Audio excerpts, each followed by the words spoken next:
because they know they have a weak case and they're just going after someone that really can't defend themselves. Welcome back to CryptosRus. I'm George. We're all George.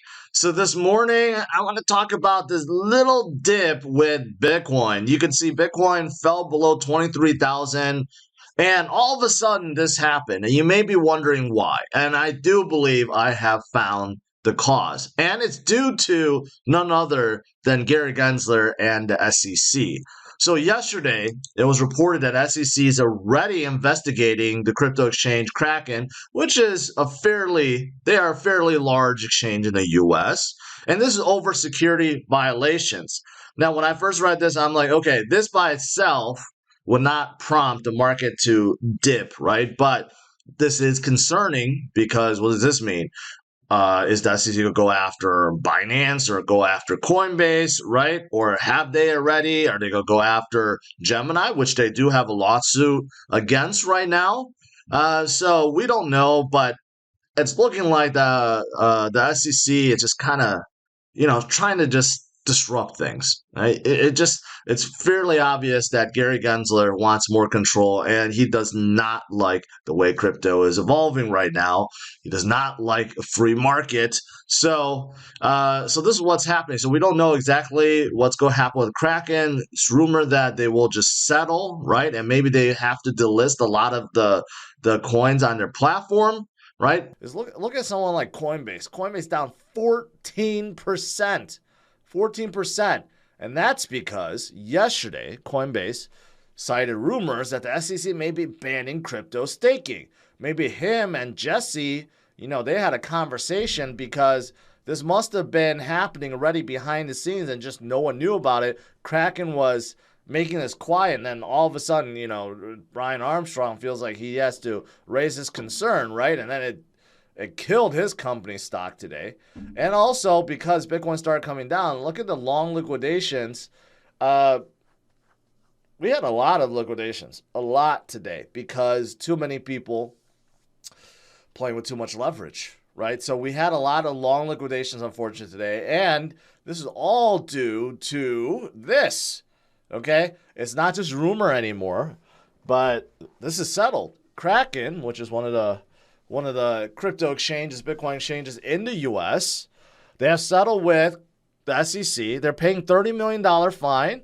Okay, so there goes Survive. It's not like Kraken is going to shut down because of this. They're paying a $30 million fine, and they're stopping staking altogether, except ETH, because they can't unstake ETH even if they wanted to, right? But they did stop their staking service. This does not mean its withdrawals are stopped or anything like that. No, you just can't stake anymore. That means Kraken won't allow users to stake. The whole thing to me seems quite silly. Again, I think it's scary, because crypto brought on so many new things that current financial markets have never, ever, ever seen before. So even something that is inherently built in to crypto, and you can't really change it, like staking is essential to powering the network and securing the network, right? That is essential, but it's something that Gary doesn't like because it's new. And he decided, let's just go after exchange. And look at this. Why did he go after Kraken, do you think? Why do you think the SEC didn't go after Coinbase? Coinbase is the biggest U.S. exchange. So if they really wanted to shut down staking, why did they go after Kraken, one of the smaller exchanges in the U.S.? Because they know they have a weak case and they're just going after someone that really can't defend themselves, right? If they went after Coinbase on this, I think Coinbase would fight this a lot better with their army of lawyers rather than Kraken, who doesn't have as much money to be able to fight.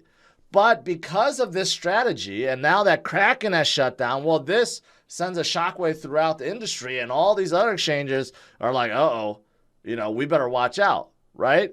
So Gary is... He didn't do this on purpose. I mean, he did do this on purpose, but he didn't do it by accident picking Kraken. He knew exactly what he was doing. He doesn't want a long, drawn-out case like what's going on with Ripple, and he may lose that, right? So this is the reason why they went after Kraken, because Coinbase also offers staking.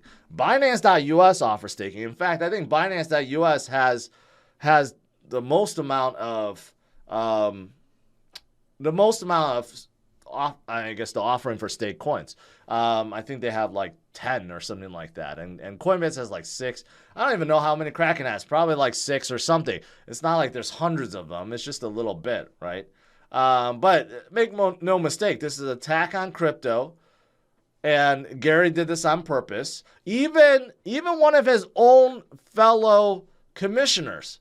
Keep in mind, Gary's making this decision basically single-handedly, right? You have Commissioner, SEC Commissioner Hester, who's known as Crypto Mom. She came out and blasted the SEC due to this. She's like, we've known about staking all this time. It's not like we didn't know. Staking's been around for years.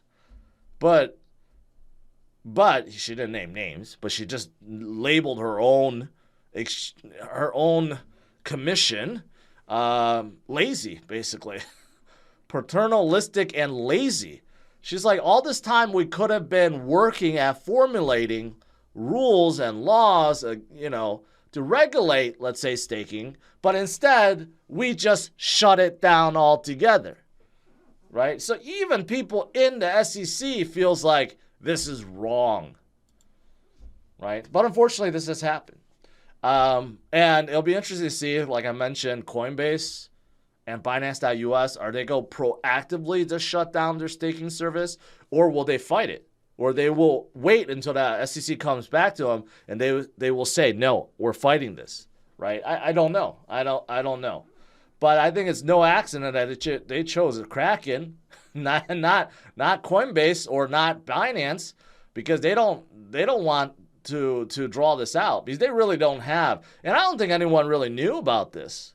I don't think any of the politicians, any of the other regulators actually knew about it. This is one of those things that I think the SEC wanted to get done really fast, sweep under the rug and say, okay, now we got control. Now we ended staking, right?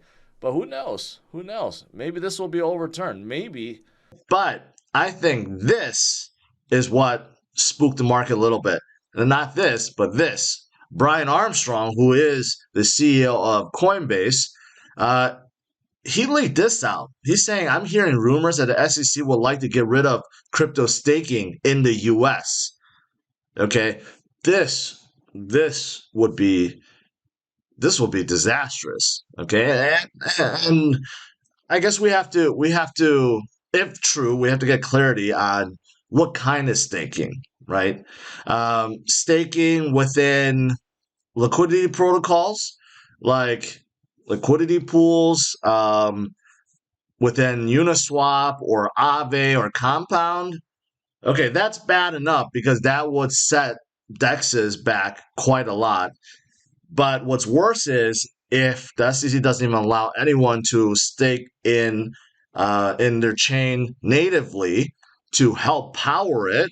For example, Ethereum or Cardano or Solana or Polygon, right? If that is true and they want to get rid of staking altogether, well, that would be absolutely disastrous, right? The good thing is these projects will continue to survive. Obviously, they're not just within the US, they are worldwide, and there's many validators, nodes, and block producers around the world, right? But still, this would really cripple the US. Cripple, I don't know, a whole bunch of stuff. Cripple innovation. There's no dApps, no crypto project that want to be in the US anymore, right? It's going to cripple our freedom. People will have less choices. And who knows where this goes, right? What else the SEC is going to do. So I'm hoping this is not the case. I'm hoping that really this is just a rumor. But last time Brian Armstrong tweeted out about a rumor, it actually turned out to be true. So let's hope this is not the case. But we do have one other piece of news about the SEC that could help this situation, right? Everything that they're doing, Gary Gensler throwing his weight around, throwing his power around, because right now no one's challenging him, right? But guess what? Maybe Ripple will. So it's been leaked by Fox Business journalist that there is going to be some kind of announcement today. There's a closed meeting, and it does seem like there may be a conclusion to this lawsuit against Ripple. And if Ripple somehow pulls a rabbit out of his hat and wins this case, this will be enormous, enormous. I can't say how enormous uh, this is if true, or if it happens, I should say, because not only will XRP skyrocket to the moon, but the entire industry, because finally we have someone that fought back and won against Gary, right? And after this, the SEC can't be doing all the things that they have done or plan on doing because they think they can just declare everything as security. They cannot. Now, the SEC, of course, did lose against the Project Library recently. They lost and won because they basically bankrupted Library. But one good thing that came out of that case is that the judge ruled that just because tokens are being sold in the secondary market, like like on DEXs and centralized exchanges, does not make them a security automatically, right? So they're starting little pushback, but this will definitely be huge if it happens, right? And this supposedly is going to come out today. Now, as for Bitcoin, Bitcoin is going through a couple big things going on, all right? A couple big things, and people have mentioned it. And I'll bring up this chart right here. There's two crosses that's happening right now. So on a daily chart, which is the bottom one, we have formed a golden cross. The 50 has moved above the 200 moving average. That's called a golden cross, and that's bad. That's good. That's good. Now, on top here, unfortunately, on the weekly chart, we also have another cross going called the death cross. The 200 is about to move above the 50. So we have conflicting reports right now, okay? So not only do we have a weekly death cross, which traditionally is bad, in fact, Bitcoin's 14-year history has never seen a death cross on its weekly chart.